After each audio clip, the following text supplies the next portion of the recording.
My name is Kate Jones, President of the League of Women Voters of Frederick County. The League of Women Voters is a nonpartisan group. We encourage informed and active participation at all levels of government. We strive to increase understanding of major public policy issues.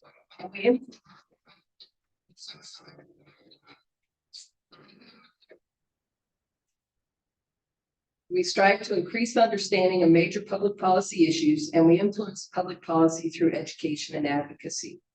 At tonight's forum, our candidates for the Frederick City Council District 5 seats are Sarah Hempel, Irani, and Rob Callahan. Our interpreters are Iris Saunders, who's standing behind me, and Tabitha Lathick. Our moderator tonight is Lori Gross, former president and current board member of the League of Women Voters of Frederick County. Our timekeeper tonight is Sue Kunkel, our treasurer. Thank you all for participating in tonight's forums. Lori will now review the rules for tonight's forum. Thank you, Kate. First, I'm going to ask everyone to please turn off your cell phones or put them in silent mode.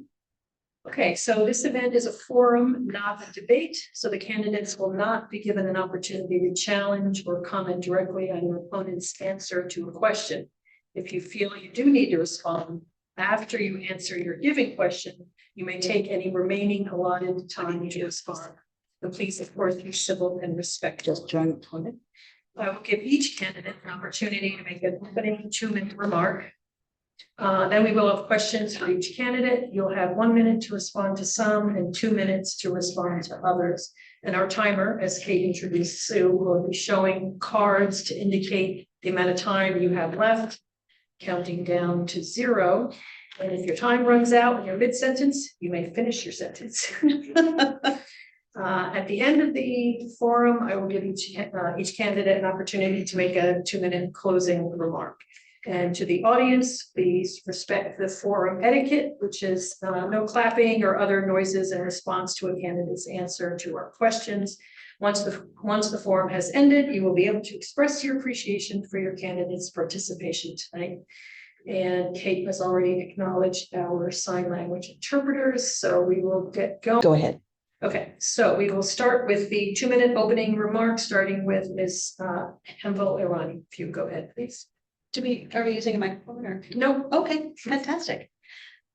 Thank you all for being here today. I'm Sarah Hempel Irani, and I moved to Frederick 25 years ago in order to work as a sculptor. I started as an apprentice, and now I own my own business providing custom statuary for organizations, cities, churches, so on and so forth. But in the past 25 years being in Frederick, I've built an entire life here. And like many of us with our ups and downs, I'm at a place now where I want to turn all of that this community has given to me and serve the people of the city. I filed at the end of February, and since then I have been in all over District 5 talking to people, and because I believe that representative government has to be informed of the needs of the people who live there. And so as I've been having rich discussions at the door and at forums and at get-togethers, there have been a few issues that sort of have bubbled to the top, and maybe many of the other candidates have noticed the same. But I keep hearing that people love their neighborhoods, which is my favorite thing. Every time I go to a new neighborhood, people at the door tell me they're in their best neighborhood, and I think they're all right. People also show concern that we've grown really rapidly and our infrastructure hasn't kept up. They're worried about school overcrowding and congestion on the roads, which brings me to the next thing I keep hearing is about traffic. And it's not just about congestion, but about safety. You know, if you follow the Frederick scanner, you'll see crashes on a daily basis. And I have a new driver, and so I too am concerned about safety. I'm very interested in making sure that people have choices on how they get around in Frederick. I've heard a lot about affordability, and these things all weave together as we build a vibrant community. Thank you. Mr. Callahan, 2 minutes for your opening remark. Okay, hi. Thank you for having given me this opportunity to speak tonight. My name's Rob Callahan. I'm a retired firefighter. I've worked 34 years in the District of Columbia Fire Department in Washington, D.C. My wife is a retired special education teacher from here in Frederick. My kids both of them were born and raised in Frederick. I've lived in Frederick for over 36 years. I've also volunteered locally at the firehouse at 6th and Market for over 36 years, the junior fire company. And I was also heavily involved in the advanced tactical rescue team that was stationed at Independence Firehouse in Baldwin's Lane for years. Currently, I'm on the board of directors for the Whittier Homeowners Association, which is the largest homeowners association in the city of Frederick. Whittier takes up a large part of what is now District 5. One of the reasons that I decided to run at the last minute was the charter change. It now has districts. There's 5 districts. We never had that before. I think I know District 5 very well because I've lived here so long and I've literally watched it constructed. So I want to be a part of that. The other reason that I chose to run, and it kind of bothered me, there wasn't any Republicans running in the race. And to me, that worries me because that's a lack of diversity of thought when it comes to political ideas. And we need thoughtful dialogue to generate innovative solutions in Frederick City. And we have great candidates here. I love living in the city. I think whoever wins this District 5 will be well served. And this has been a great experience. And I just hope that I get the opportunity to serve and represent the citizens and constituents of District 5. Thank you. Before I start with the actual questions, could I ask you two to do a handshake for a photo? Oh, sure. Meant to do that. Do you want us to? No, you don't have to stay. Okay. I'd say stay seated. Hold on. Sue is getting ready with her camera. All right. There you go. Thank you. Okay, now for the questions. This is round 1. You will have 1 minute to answer the questions in this round. And we're going to start with Mr. Callahan. And Mr. Callahan, you said you decided to run for one of the reasons, as you just stated, was no other Republican candidate had stepped up to run. And it's important to you to have both parties represented in this race. I know you partially addressed it, but you have another minute. Yes, so I think it's really important. And my whole career in the fire department, I worked in Washington, D.C., which is 100% Democrat city. But yet we worked with, they call it's not NACs in Washington, D.C., it's advisory neighborhood committees. We work with churches, we work with the local communities, we work with different politicians, we work with other jurisdictions. And we were always able to come up with a collective solution, many times better than our individual solutions. Our combined solution was better than our individual solutions. And that's why I think we need some Republicans in there. Now, we're still going to be the minority, but still you need at least someone in there to bring up another point of view. And I think that's very important. And, it bothered me that I think everybody just all the Republicans wrote off the city of Frederick. So I want to take that opportunity to serve. Thank you. Ms. Hempel Irani, you'll also have 1 minute for your question, which is first, congratulations on your primary victory. Fewer than 20% of registered Democrats voted in that primary election. Only one of the 3 incumbent council members running for the at-large seats succeeded in winning. You beat your opponent by 30 votes. What, if anything, did you glean from the primary election results? That is a challenging question. I am a first-time candidate, so there was a steep learning curve for me to know even how to approach a campaign because I'm so people-focused that I think getting out there and meeting a lot of people and hearing what they had to say. There are a lot of people who feel disaffected, that they don't believe that their vote matters, and I think it's at the local level where it matters the most. We have a lot of national chaos, and I think that it's sort of clouding what's happening locally. And I believe that change starts here in our neighborhoods and in our city and in our county, that real change and real progress happens here with us, with our neighbors. And so I think between being distracted by the news and feeling like their vote doesn't matter is part of the turnout. But I think the districts are going to help tremendously because we can actually get to know the people in our district. All right, thank you. Now for our next round, these will be 2-minute answers. Then we'll start with Mr. Callahan again. This is about affordable housing. Affordable housing is one of the top issues in the city and the county. It's a complex problem. District 5 in many ways exemplifies the explosive development of housing many consider unaffordable.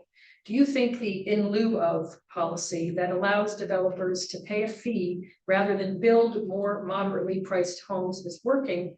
And if not, what would work? You have 2 minutes for your answer. Obviously, hasn't been working because they haven't been spending a lot of money from what I understand. Another reason, this is a tough question because as an outsider, we don't have the information. It's very frustrating for me to get the data to make a decision on what is best in lieu of or the moderately priced dwelling units. This is one of the reasons I'm running. And so I really think you have to be inside and truly understand where this money is going, who actually is part of the program. And another thing that's frustrating a lot of constituents, because this question is asked so much, they think that the only options for affordable housing are fee in lieu of or the moderately priced dwelling units, when in fact that's not the case. The majority of the housing is being provided as we speak now through the federal government's low income tax credit programs for apartment buildings. There's a lot of apartments buildings being constructed that will soon be occupied. So it's cloudy. But having said that, and from what I know in the research, I'd like to see a market-driven plan that would bring the cost down and wouldn't artificially drive up the cost of housing, because I think any plan that we come up with is going to artificially drive up the pricing of housing. All the housing costs are going to be, it's going to go back down to the renters or the buyers. And there's also strings attached if you would purchase one of these moderately priced dwelling units. It's not, the equity you get into it when you sell it, you have to split it. There's a number of things. So I'm willing to look into this. I don't have, if I had to say right now, I would say the fee in lieu of, use it to fund first-time buyers or to assist them with down payments and closing costs. And Ms. Hempel, Irani, same question. Do you think the in lieu of policy is working? And if not, what would work? And you also have 2 minutes to address that. Thank you. This has definitely been one of the topics of conversation throughout the entire campaign. It's clearly not working because the developers continue to choose that over building the MPDUs. And then the money is just sort of sitting there. So just like with our charter change, I think that the new council can put together a committee of experts and residents to overhaul our land management code. Because if we want developers to build these certain houses, we need to make the code reflect the desires of the city and how we want to grow. If the code is such that, building a unaffordable, very large home is the best option for the builder, that's what they're going to choose. And so we need to incentivize choosing smaller homes, lower cost homes, and get people in as homeowners so that they can build generational wealth. The Habitat for Humanity is doing some really interesting projects with condos that are for sale.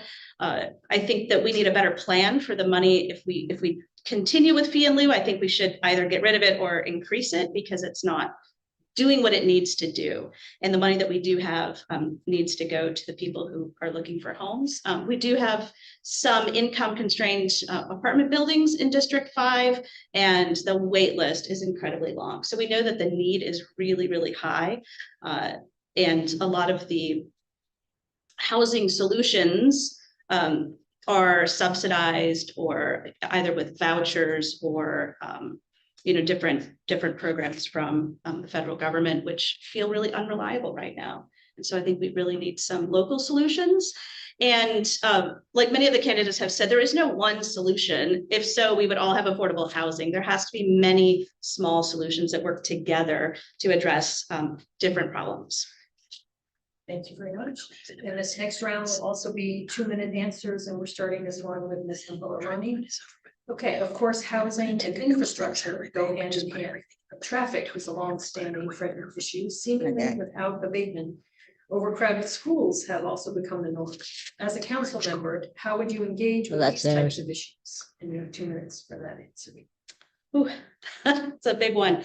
So we have allowed development to happen without making sure that we have the roads and the wastewater and the stormwater runoff solutions. And we have it to some degree, but it's happened so rapidly. I believe that we need to look to the future, into a future where cars are not the only option. Part of the reason that we have so much traffic is because, you know, we're an old city with a lot of new building, and the new building is only accessible by car. And I think that we need some choices in the way that we move around. I've learned a lot about the Alice households, which are the asset limited, income constrained, but employed families. And for many of those families, a third of their budgets are going to transportation. The city can work closely with the county for the transit program for the buses. And I think that there are things that we can do to augment that. I'm a big fan of bike lanes. There are a lot of cities around the world where a lot of people are getting from place to place using a bike or a scooter, or they're walking. And I want to make sure that our kids can get to school safely. I know that in my neighborhood, the school is only 30 or half a mile away, but it's not safe to walk. And so by improving safety, and there's a lot of modalities we can use to improve street safety. And I've been involved in a lot of these listening sessions and walkabouts that the city's hosting to look at problem areas and try to come up with solutions. The beauty of being in a district is that the solutions we come up with aren't formulaic, but specific. What my neighborhood might need in terms of traffic calming or pedestrian safety is going to be different than what it might look like in Whittier. We can do very, very specific solutions with the input of people who live there. Thank you. And next question for Mr. Callahan, also a 2-minute answer you can have. Obviously, the daily late afternoon traffic jam that Frederick becomes isn't just a city issue. Both county and state governments must be involved in the ultimate solutions. As a council member, how would you approach getting that needed cooperation? You have 2 minutes. Well, we would have to pressure and lobby and work with our state representatives at the state level to ensure that they request the funding that's needed specifically for Route 15, 270, and make sure that funding stays. I think just in the last week, I think there was funding pulled for the Route 26 194 project. So, and even if the money's there, it's going to be several years down the road before these problems get fixed. So we have to ensure that Frederick, we get our fair share of funding for highways. As far as the local roads that feed from the major highways, we have to make sure that our traffic plans are current. We have to make sure that the studies are current, and when the newer developments are built, that we insist that the roads are kept up to date to match the traffic volume. While we wait for those solutions, I think there's creative solutions that we all see every day, minor stuff like making sure traffic lights are synchronized, making sure Rosemont Avenue, where we live in District 5, it's crazy you have a light at Rosemont Avenue and Schley to make a left, but yet people on Grant and Lee, they're stopping to make lefts there, and it backs up traffic. It's an easy solution, no left turn. There's a lot of solutions, easily solve solutions that can reduce local traffic. I agree with the traffic safety issues. Whittier is not that much different, and I give your neighborhood a credit for, I think you guys were the impetus of a lot of these traffic safety issues, common devices that we see around Frederick City, and it's out in Whittier now, and it is helping, but we have to continue with those traffic safety issues because there's more and more pedestrians walking, and we have to keep the streets safe, citizens safe. Thank you. All right, this next round will be 1-minute answers. We're starting with Ms. Hempel Irani. Do you think the city government is as transparent and accessible as it needs to be, or would you make any changes? I think that the city government aims to be transparent, and part of the place of struggle is I think the website is really difficult to find things. And so, if I'm like, I've had folks that I've met at the door and they have a question about a piece of property, or where is this road going to go? And I'm looking and I can't find it. And fortunately, I know some people in City Hall, and so I can call them and, try to do some of the legwork that, residents would have liked to have done. And they also couldn't find the solution. The documentation is there. It's just, how do we access it? Some folks feel like development just sprouts up overnight and they haven't seen the plans, even though they do publicize it. I think we could do a lot better with getting residents involved in future plans with communication. If you're wondering where Kate, our president, just ran off to, she has another meeting. We knew that. We're prepared to move on with it. Okay, this next 1 minute question is for Mr. Callahan. You've been a longtime resident of District 5. As its representative on City Council, how will you keep your constituents informed and engaged in city government? So this is another reason I was excited about running, because currently we have the neighborhood advisory committees, and at least in Whittier, they're not very well attended.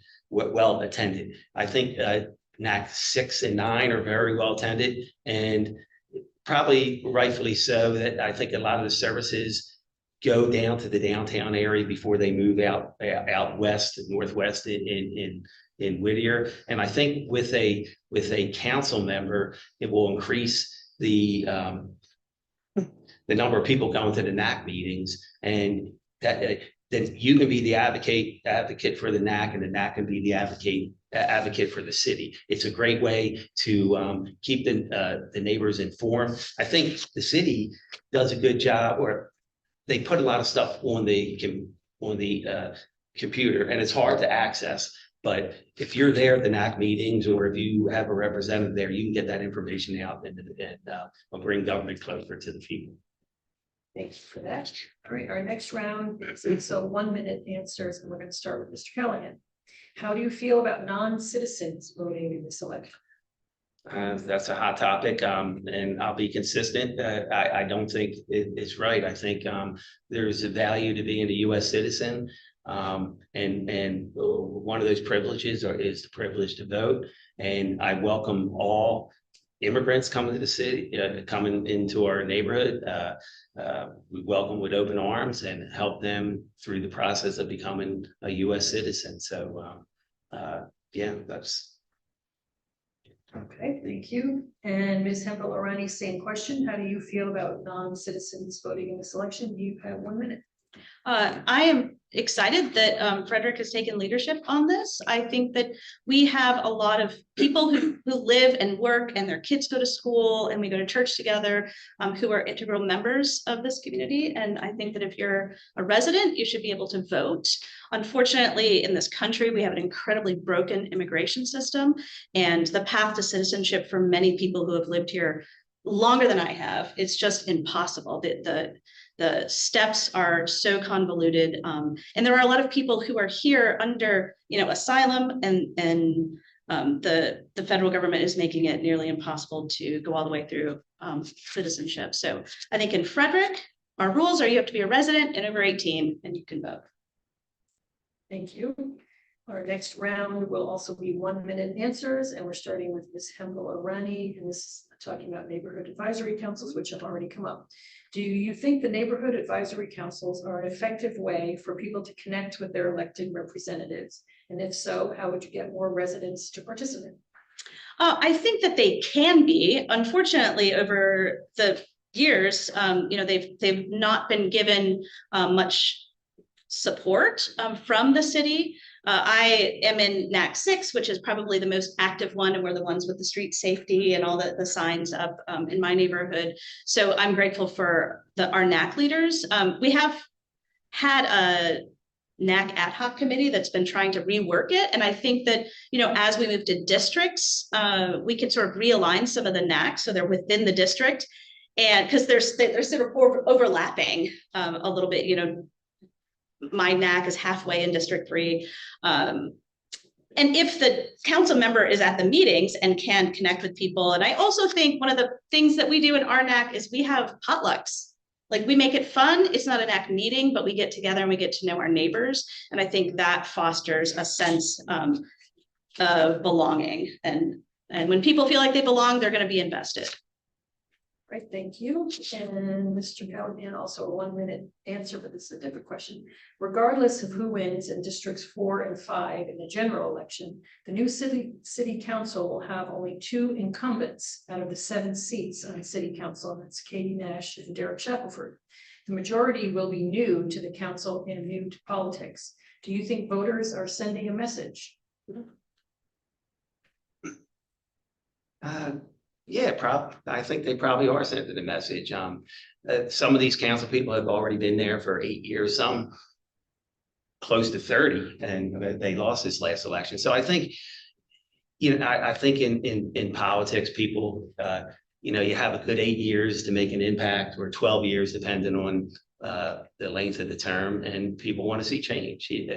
It's good. You need new ideas. You need fresh ideas, a new set of eyes on the issue. And yeah, there'll be some hiccups because there's only potentially two candidates with experience, but they'll get through that. And this is an exciting time because I think this is groundbreaking for either one of us. We're going to be the first to represent a new district, and so the next election, whoever comes in, we'll know what the results are of this charter change. I think it's going to be positive, and I think we're both looking forward to it. And but change is good. Change is good. Right. Thank you for that. Next round will be 1 minute answers, and starting with Mr. Callahan. Immigrant residents exist in every district of Frederick City. How will you engage with and seek input from people of different cultures in your district? Well, I have plenty of neighbors that are not from here, and I talk to them every day when I'm out. I would just, every opportunity you get to talk to them, tell them at first would be like, we have the NAC. You can be represented immediately by going to the NAC meetings, and now that would be the first step. Going to the NACs. They talk about the neighborhood communities.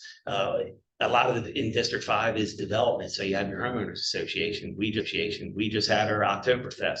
Everybody in the community is there. So it's a great time to interact with all your neighbors and let them know what's available. But the NAC really is the key, because they provide all the resources, and you can request any element, any department of the city to show up at the NAC and let them know what services are out there. There's a ton of services out there, and people, I may say I'm not for them voting until they become citizens. I want everybody to become citizens, but there's plenty of opportunities at these meetings to engage and help them.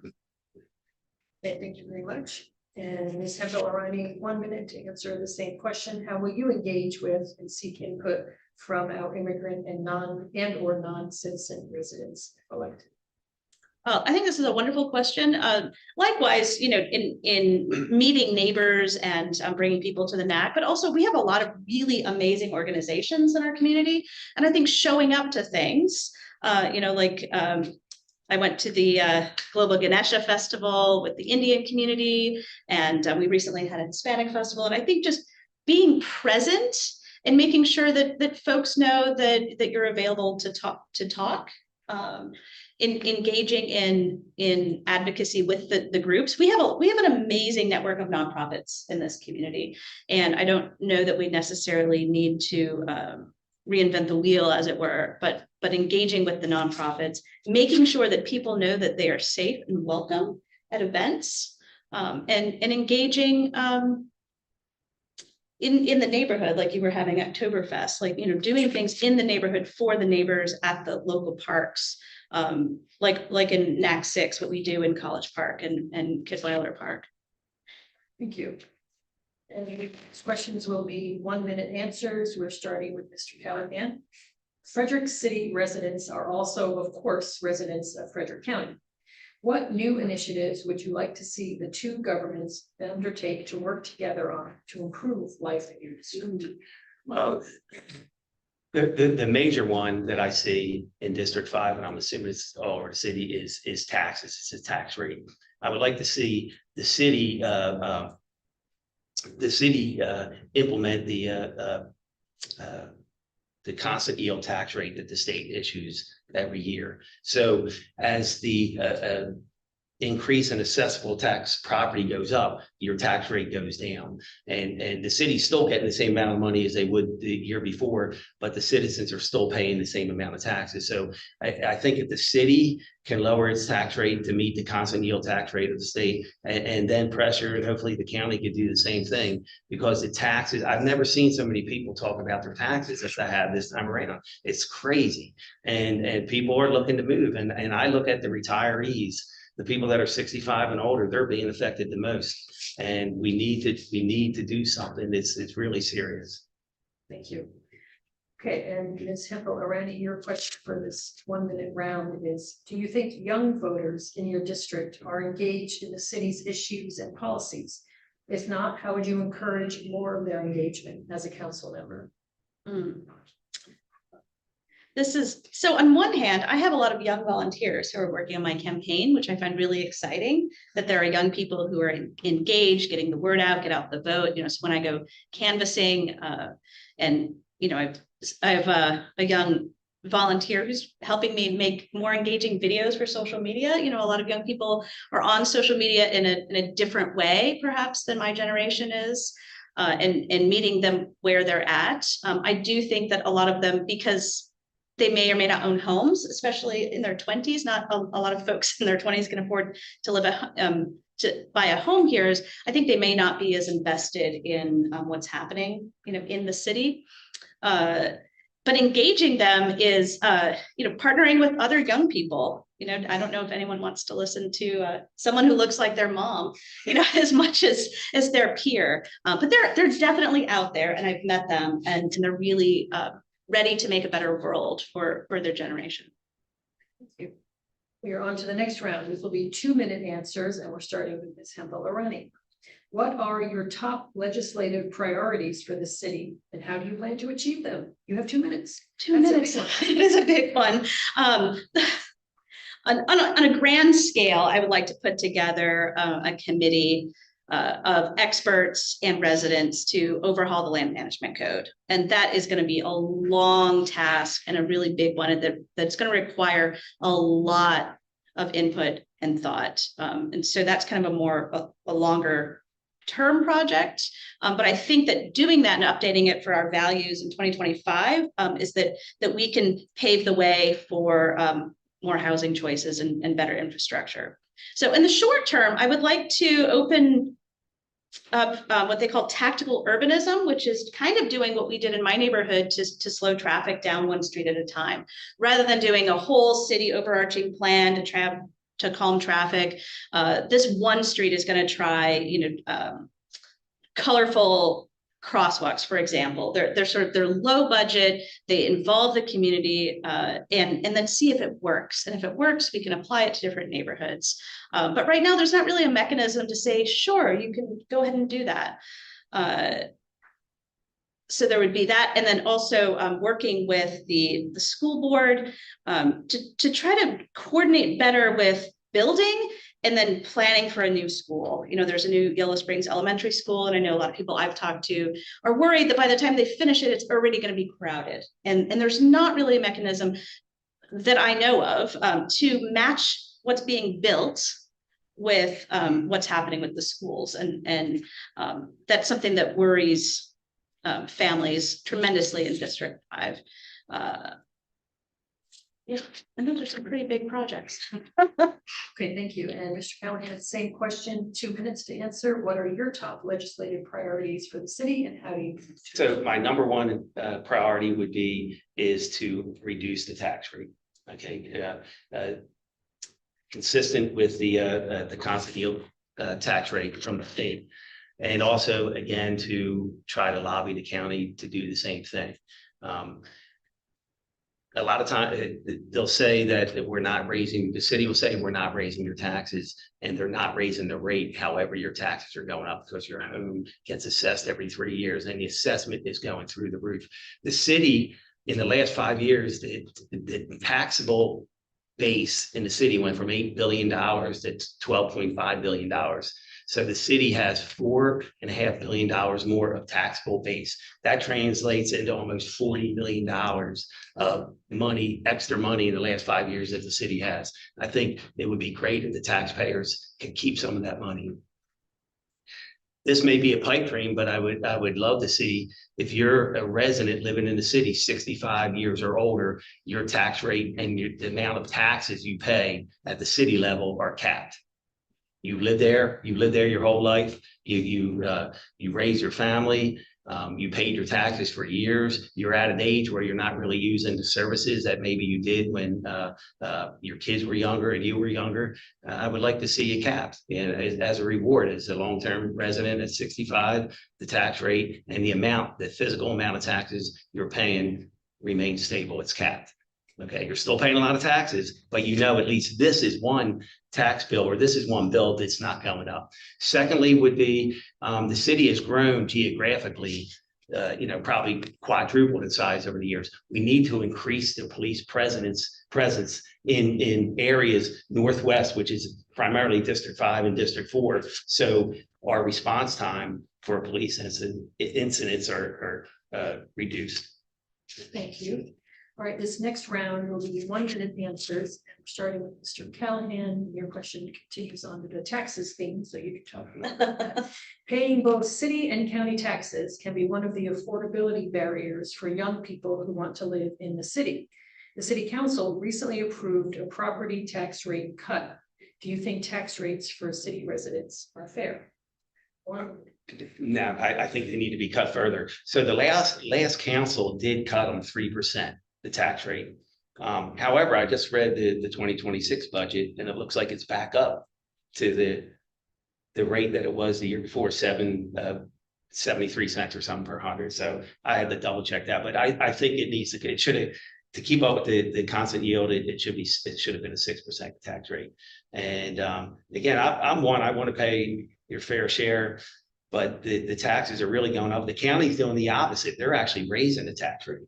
They're raising the tax rate. So we're actually impacted more by the county in the amount of taxes we're paying than the city. So I would like to see the county get on board with the city. And so we're in sync when it comes to the tax rate.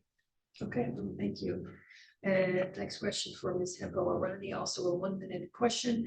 Both the state and federal governments are cutting budgets that support our city projects and nonprofits. Further, the president's tariffs may be just beginning to affect our economy. As a council member, how will you approach what could be difficult economic times ahead?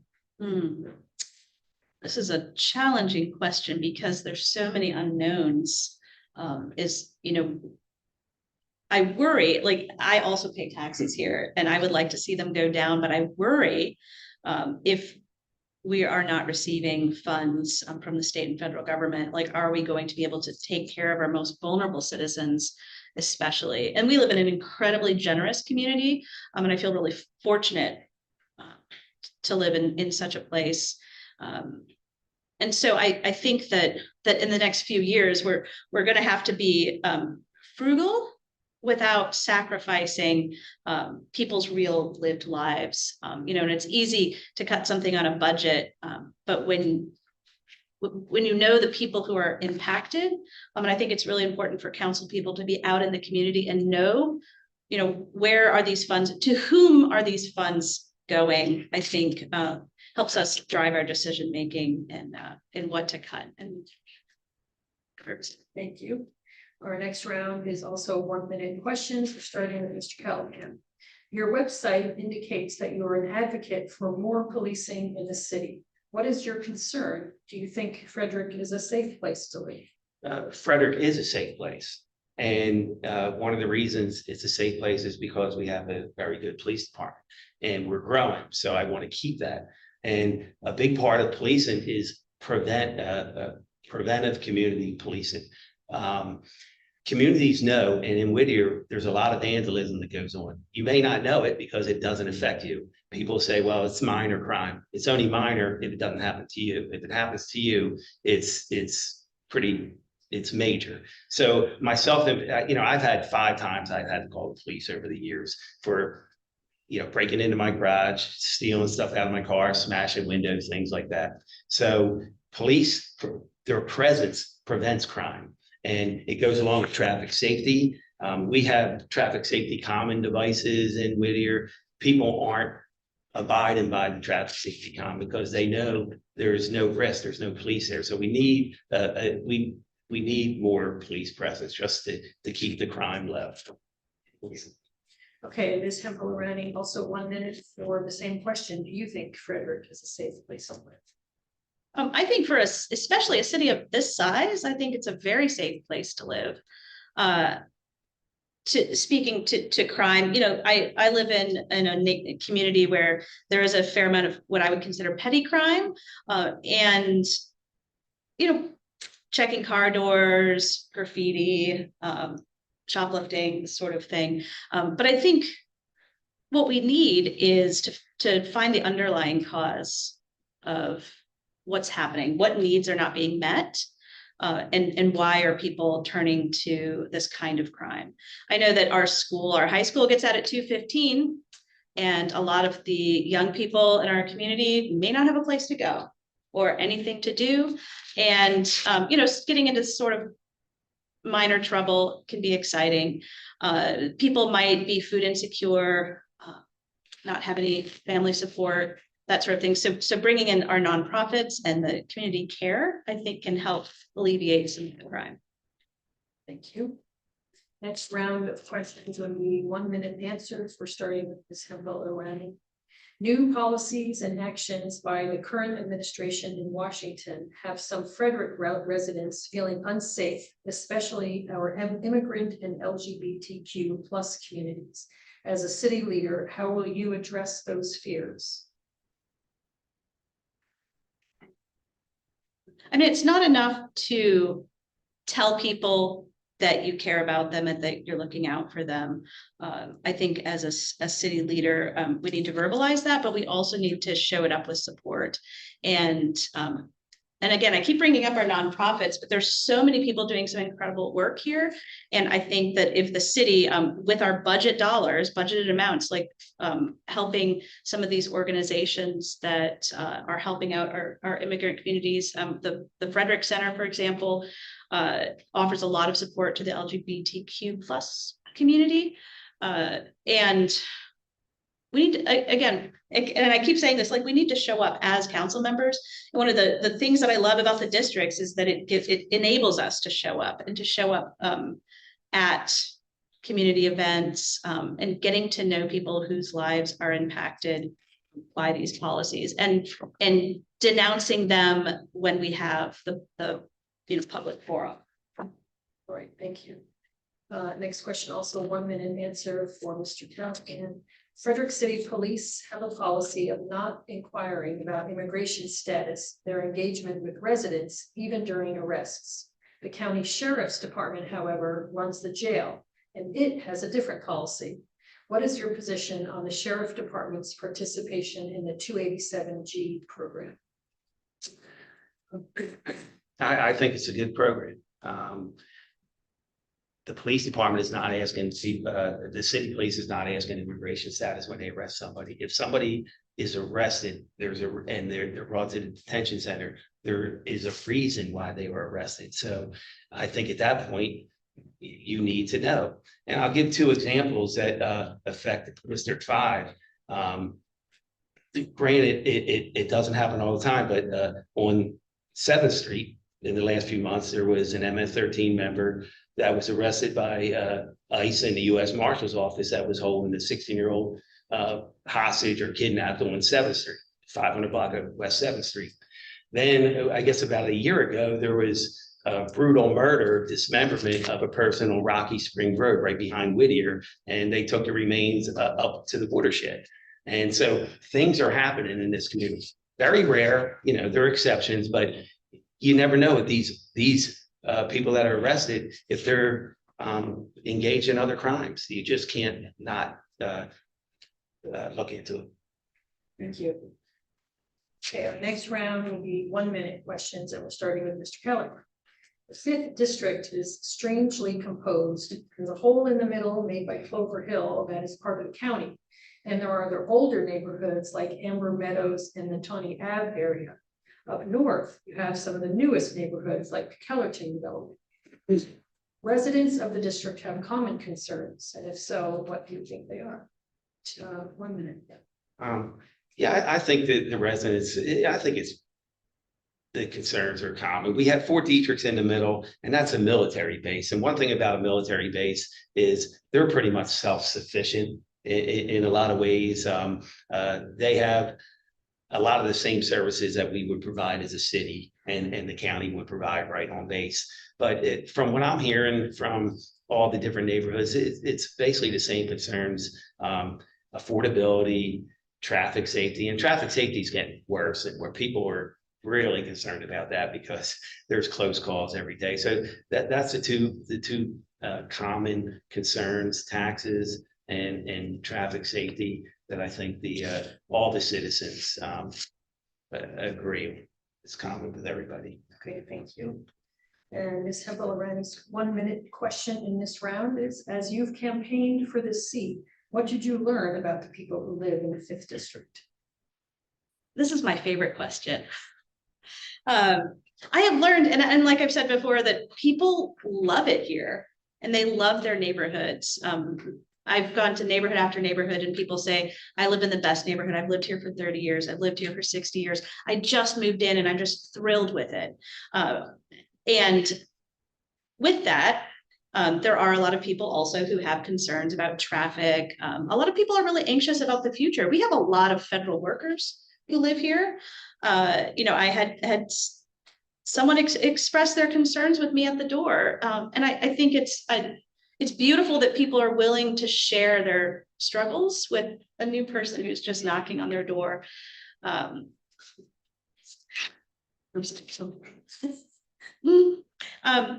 no matter where you go in the world, we all have similar things in common. People want to pay the bills. They want a place to live. They want to feel safe. They want to be able to get to work. They want their kids to be safe and to go to good schools. And I think we have that all together throughout the entire city.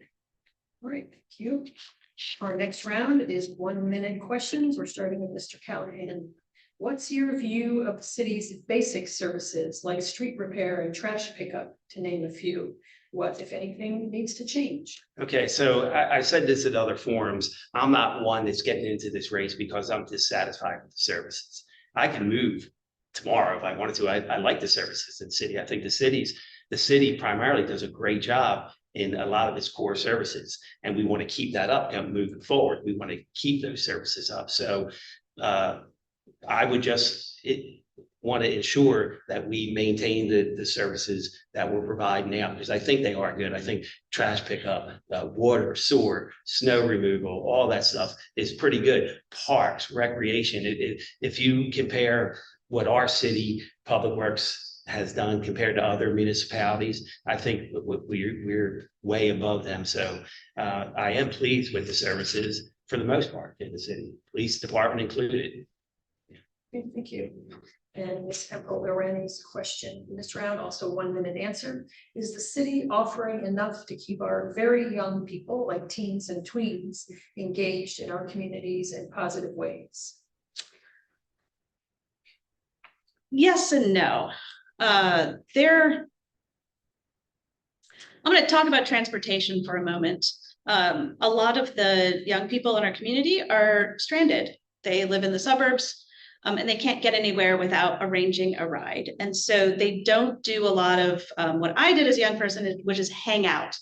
And I know lots of young people. I have a teenager at home and they're incredible. They give me so much hope for the future. But they're not as engaged from what I can see. However, there is a lot of volunteering that's going on and a lot of community service. And I know we're getting a new youth center out on Jefferson, but I'm not sure how the kids in District 5 are going to get there necessarily unless they take a bus after school. Like I said, because many of them, it's not safe to bike there. It's, unless they drive or know how to use the bus. So I think we have a lot of improvement to make in that area. Okay, thank you. In our next round, these are also 1 minute answers. We're starting with Ms. Hempel Irani. We talked about the lack of affordable housing. Along with that need, some neighborhoods are experiencing gentrification, where new houses dwarf 60-year-old ranchers and newly renovated apartments with rents that are out of reach financially for the people who live nearby. Do you think the city should invest in preserving the character of some of our neighborhoods? If so, how? Well, we already do this pretty well downtown as far as having sort of parameters in the way that people can build and how high they can build. And at the same time, the world is changing and our needs are changing. I mentioned quote unquote upzoning before, which is let's say you have a single family home and allowing that single family home to become a duplex or to have an ADU, which accessory dwelling unit, or a backyard cottage or something. And so I think we need to allow for change, but we also need a lot of community input. What is the kind of community that the people who live there want to see for the future? Balancing, property rights with community character and the needs of our housing needs. And we have very real housing needs that can be met by, adding a few more dwelling units in a neighborhood rather than building an entirely new neighborhood. So that this is a challenging balance. Okay, thank you. And Mr. Callahan, for your 1-minute answer in this round, are the city's programs aimed at environmental concerns such as recycling and composting enough? If not, what more should be done? I don't think it's ever enough. And I'll get into stormwater management, which is an issue in District 5. Because it's all the newer developments. And when I say newer developments, they're approaching 40 years old. People don't really think it's not exciting to talk about stormwater management, but there's a lot of environmental concerns as well as health concerns. Whittier, where we live, we've been screaming for the city and the state to come on out, and we have a lot of issues of streams that need to be cleaned out. We have a lot of standing water. We have areas where we don't have the correct size stones to slow the volume and velocity of water, which could create hazards, especially for kids being swept into pipes and things like that. Really dangerous stuff. You don't think about it until something like that happens. So we have a committee that's been working with the city, but we're on the back burner. It's from like 4 years wait list. So we need to do more, especially stormwater. Okay, thank you. Our next round is 1-minute answers. We're starting with Mr. Callahan. If you could enact a new law right now or eliminate an existing law, what would it be? The new law would be all residents over 65 years of age that live in the city and live there for over 5 years or so, their taxes are frozen at the rate and the amount they're paying now. Okay. And Ms. Hempel, already same question. 1 minute. If you could write and enact a new law right now or eliminate an existing one, what would it be? Just one. So on a very serious note, I would eliminate the and I'm hoping I get it, the G 284 287 G. I know that's not a city law, but I think it's really unjust, and it doesn't wait for due process. Okay, thank you. Okay, our next round is 2 minutes. Ms. Hempel Irani, what do you hope can be accomplished during your first year in office? If elected, you have 2 minutes. The first year, we're going to have a pretty new council, and I think that it's an amazing group already. The folks who are coming in at large and the other districts. So I think that there's a lot we can get done together. There's going to be a little bit of a learning curve. I think some, when we get in some of the, shorter term things like, the tactical urbanism with the street safety, things that we can do, narrowing the distance of crosswalks, we can do with just objects or paint, some of these things that are kind of simple, we can see the result quickly, we can do that. And then by the end of the year to set up the land management code review committee and sort of launch that, because I know that's going to be a multi-year, multi-person experience to try to change our land management code. Some other simple things. I would like to see fewer right turn on red. And it sounds like a simple thing, but when we've gone through the street safety thing, this is a high rate of accidents for pedestrians. They get the green, they cross, and a person's turning right on red into them. And so some of those simple things that we can do to increase safety with our residents, I think we could do in the first year. Okay, thank you. And Mr. Callahan, same question, 2-minute answer. What do you hope can be accomplished during your first year in office if you're elected? So this would be an exciting time to come in because it's going to be a majority new members. So if the members, the council members are going to be energetic, it's going to be this year. So this is the time to get together as a group and come up with some, like you were saying, short-term objectives that are achievable, measurable, that we can resolve right away. So the citizens will see its progress. The more difficult issues, unfortunately, take a longer amount of time. So, but I would have the quick fixes and then the long-term goals. And I think with the group of people coming in, it's definitely is going to be workable. Then we actually have the opportunity now as a first-time council to actually figure out how we want to work with the NACs and how we want to connect with the NACs. Now, you know, I'm thinking about this. I don't want to come in as a council member and run the NAC because that's not your job to run the NAC. They have their own chain of command there. So, you know, it's a great opportunity to work with the NACs, come up with a system, set achievable goals, and start knocking them off one by one before we all get discouraged and don't want to talk to each other. But it's going to be a great time who's ever in here the first year, because I really think you're going to see some progress. And I think there's a lot of great candidates. Everybody seemed open-minded and to come up with some really good innovative solutions. So again, just a short list of objectives, and whatever the group determines what those objectives are, start checking them off one by one. The citizens will see real improvement. They'll gain confidence in the city council, and then just go from there. Okay, thank you. That concludes the round of official questioning. Now we will move to the 2-minute closing statement. We can start with Ms. Hempel Irani for your 2 minutes. Well, I want to thank everyone for being here, and for folks who are watching. You know, it's difficult to get people engaged in local politics, especially when the news coming out of the federal government is so chaotic. But the people who run the city are our neighbors. And at this level, this is where we can affect change. And this is where we can better work together with people who may have different ideas, because we can look people in the face. I think we can rehumanize politics here in Frederick. I know that every single person I've met at the door has impacted me and has made me love this city a little bit more. And I so want to make sure that they feel heard in city council. I have said on some of my literature that, you know, I'm not new to Frederick, but I'm a new kind of leader. I don't have a background in politics. I have a background in public art, and public art is there to serve the community. And it's something that can't be done by one person. You have to bring in a lot of different people to do different parts of the task.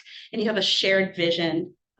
And by working together, we can take something that was just an idea and make it a reality. And so I'm so excited about this new city council, however it plays out, what we can do together with all of these different strengths and different backgrounds, and genuine concern for the people who live in Frederick. And I'm really excited to be a part of it. Thank you very much. Mr. Callahan, your 2-minute closing remark. Again, thanks for having me here. And this has been a great experience. Again, I'm not a politician either. It's a very frustrating few months at times, but it's a learning experience. I want to take the opportunity to be able to represent District 5 in the first time that the district has been created. I spent my whole career solving problems from an emergency management standpoint, some really critical issues, tough decisions to make on the spur of the moment. And this is a different type of challenge. I think working with people in city council to truly affect local government, that's what we all want. We're distracted by all the crazy stuff that's going on at the national level and even to the state level to some extent. But we can really just focus on what the people of Frederick need at the lowest level. And I think that's what good government does. And I think, like I said, either way, I think the citizens will be well served with this new form of government by whoever gets in there. And I just want to be a part of it. And I look forward to, possibly serving. So. Thank you very much. Well, thank you to our candidates and to our timer, Sue Kunkel, and our two sign language interpreters, Iris and Tabitha, and our lead president, Kate Jones, who had to leave for another meeting. And thank you to everyone who attended. Additional information for voters is available in the voters guides, which were created by the Frederick News Post and the League of Women Voters. Here's what they look like. This is the English cover of the English language guide. This is the cover of the Spanish language guide. The Frederick News Post distributed the English guide in their digital and print editions last weekend. And tomorrow, League members are going to be distributing hard copies of the English and Spanish guides around the city here at Seaboard Arts, at senior centers, churches, the Asian American Center, Centro Hispano, the Hispanic Chamber of Commerce, the Food Bank, the Tally Rec Center, etc. So the hard copies will be around. The city mailed ballots to all registered voters between October 5th and today. And in-person voting for this election will take place at Trinity Rec Center on New Design Road. That site is used for both early voting and on voting day. Early voting is October 24 and 25, and then the general election, actual voting day is November 4th. The polls are open from 7 a.m. to 8 p.m. And a video recording of this event will be available on YouTube, the link to which you can find on the League website at lwv.org, that's leaguewomenvoters.org, and on our Facebook page. Thank you all for participating, and remember to vote. That's it.